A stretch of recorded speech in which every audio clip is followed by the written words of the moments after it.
네. 하나님의 말씀은 에베소서 4장 26절 말씀입니다. 이 말씀 제가 봉독하도록 하겠습니다. 에베소서 4장 26절입니다. 분을 내어도 죄를 짓지 말며 해가 지도록 분을 품지 말고.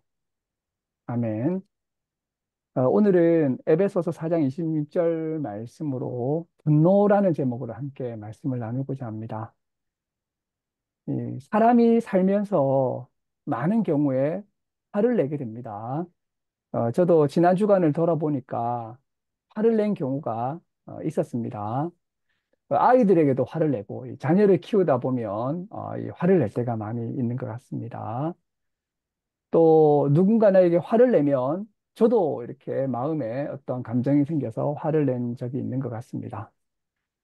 부부간에도 화를 낼 때가 있고, 또 학교에 있으면서도 학생들을 가르칠 때 또 화를 내게 되는 경우도 있는 것 같습니다.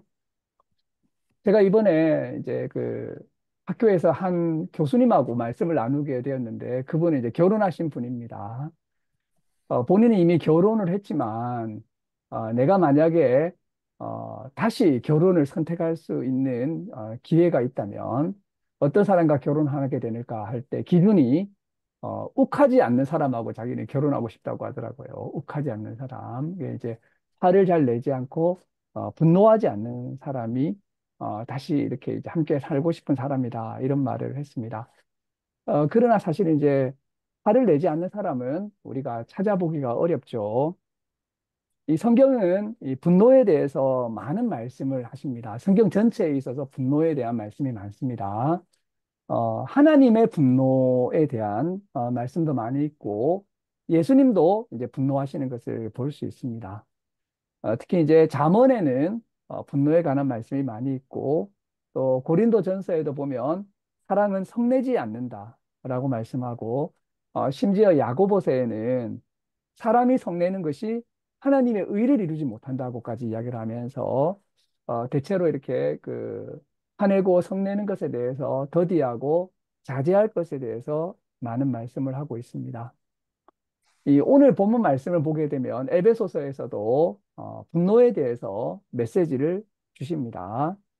기본적으로는 화를 내지 말고 분을 내지 말고 성내는 것을 다스리라는 말씀이 성경에 많이 있지만 오늘 말씀은 어쩔 수 없이 분이 날 때, 화가 일어날 때 어떻게 해야 되는가에 대한 말씀을 해주고 계십니다. 오늘 말씀은 분을 내어도 죄를 짓지 말라고 하십니다. 이 말씀은 분노와 죄 사이에 어떤 이제 하나의 단계가 있고, 그리고 이제 분에서 분으로 그칠 수도 있고, 분에서 죄로 넘어갈 수 있음을 말씀해 주고 있는 것을 볼 수 있습니다. 그때 분노를 다스리게 되면 죄로 넘어가지 않을 수 있지만, 분에서 죄로 넘어가게 되면 그것은 죄가 되는 것을 뜻합니다. 우리 이 말씀을 가장 잘 보여주는 예가 바로 가인의 예라고 할 수가 있겠습니다. 가인과 아벨의 이야기를 들어보게 되면 하나님이 아벨과 아벨의 제물을 받으셨는데 가인과 가인의 제물을 받지 않으셨습니다. 그래서 이제 가인이 심히 분하여 안색이 변하는 장면을 우리가 보게 됩니다. 바로 이제 분이 일어나게 된 거죠. 그때 하나님은 가인에게 지금 죄의 소원이 너에게 있지만 너는 죄를 다스리라고 하셨습니다. 그래서 아직까지는 분해서 죄로 넘어가지 않는 단계가 있었던 것입니다. 그때 하나님이 하신 말씀은 네 마음속에 분이 있구나. 그러나 죄로 넘어가지는 말라고 이렇게 이제 하셨던 것입니다. 이 가인은 안색이 변할 만큼 큰 분노를 가지고 있었습니다. 그러나 만약에 그가 죄를 다스렸다면 살인의 죄, 특히 더 끔찍한 것은 형제 살인의 죄라는 이런 이제 끔찍한 일은 일어나지 않았을 것입니다. 그러나 그는 분노를 다스리지 못했고 결국에 그의 분노는 죄로 이어진 것입니다. 그래서 분노가 얼마나 자주 죄로 연결되는지 모릅니다. 그래서 우리에게 분이 일어났을 때 그 분을 죄로 연결시키지 않는 것이 참으로 중요하다고 할 수 있겠습니다. 오늘 본문 말씀은 또 하나로 해가 지도록 분을 품지 말라고 말씀하고 있습니다. 이 말씀의 중요한 포인트 중에 하나는 우선 분을 품지 말라는 것입니다. 닭이 달걀을 품듯이 분노를 품을 수가 있다는 것입니다. 한순간 우리에게 분노가 일어날 수 있지만 어쩔 수 없이 우리에게는 분노가 일어나게 되는 거죠. 그런데 그 분노를 품어서는 안 된다고 성경은 말씀하고 있는 것입니다. 그러면 이 분노를 품어서 안 되는 그런 시간, 분노를 어쩔 수 없이 품지만 그 이제 분노를 품은 이제 일종의 이제 마지노선이 되는 시간은 언제냐? 바로 해가 질 때까지라는 것입니다. 이것은 오늘의 분노가 내일로 넘어가서는 안 된다는 것입니다. 그래서 이제 해가 지도록 분을 품지 말라고 하는 것이죠. 분이 일어날 수는 있지만, 그때 이제 그 일어났던 분노가, 하루를 넘기는 분노가 되어서는 안 된다라고 말씀하고 있는 것입니다. 하물며 1년 전에 분노한 일이 1년 후까지 가서는 안 될 것이고, 수십 년, 평생을 가는 분노가 있어서는 안 될 것입니다. 분노가 가진 공격성은 우리 자신의 마음을 파괴하고 하나님의 의를 이루지 못하게 하는 원인이 된다라고 하는 것입니다. 물론 이것은 쉬운 일이 아닙니다. 아픈 일을 당하고 상처를 받은 일들은 10년을 갈 수도 있고 평생을 갈 수도 있는 일이죠. 그러나 성경은 우리 자신을 위해서 분노를 하루 이상 품지 말라고 말씀하고 있는 것입니다. 제가 아는 분 중에 정신분석을 공부하는 분이 있습니다. 그분은 조언을 주기를 사람의 많은 문제가 이런 이제 마음에 있는 분노 때문이라고 보고 계세요. 그래서 이제 분노를 없애는 방법으로 아무도 없는 곳에 가서 신문지를 갈갈이 찢으면서 욕을 하라는 것입니다.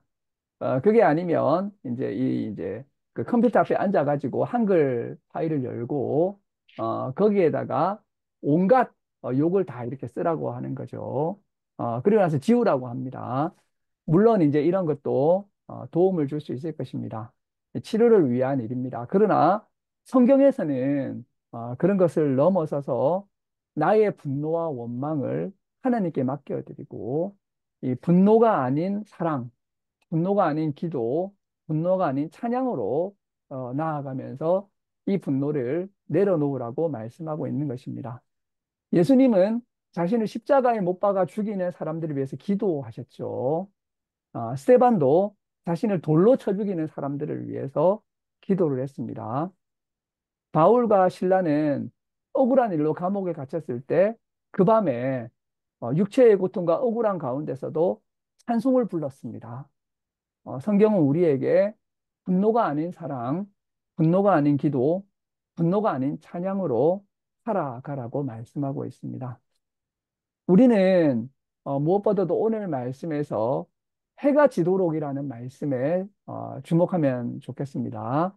우리는 하루하루를 살아야 됩니다. 성경이 우리에게 가르치시는 삶의 단위는 년수도 있지만 한 해 한 해도 있지만 성경이 우리에게 말씀하시는 삶의 방식은 하루를 사는 것입니다. 믿는 사람은 하루를 삽니다. 하루하루를 살아갈 때, 우리가 오늘을 살 때, 무엇보다도 내 분노가 죄가 되지 않는가, 또 내가 해가 질 때까지 분노를 품지 않는가, 돌아보면서 주님 안에서 이 이제 분노를 내려놓게 될 때, 참으로 하나님이 기뻐하시는 하나님의 뜻에 맞고 마귀가 틈타지 않는 그런 삶을 살아가는 그러한 성도의 삶을 살 수 있을 것입니다. 이렇게 살아가시는 저와 여러분이 되시기를 주님의 이름으로 축원합니다. 아멘. 기도하시겠습니다. 네, 기도하시겠습니다. 하나님 감사합니다. 오늘 우리에게 분을 내어도 죄를 짓지 말고 해가 지도록 분을 품지 말라는 말씀을 주셨습니다. 우리가 이 말씀 붙잡게 하시고 우리 가운데 있는 분노를 내려놓게 하시고 또 날마다 분노가 아닌 사랑과 기도와 찬양의 삶을 살아갈 수 있는 주님의 백성이 될 수 있도록 주님 인도하여 주시옵소서. 감사드리며 이 모든 말씀 예수님의 이름으로 기도드립니다. 아멘.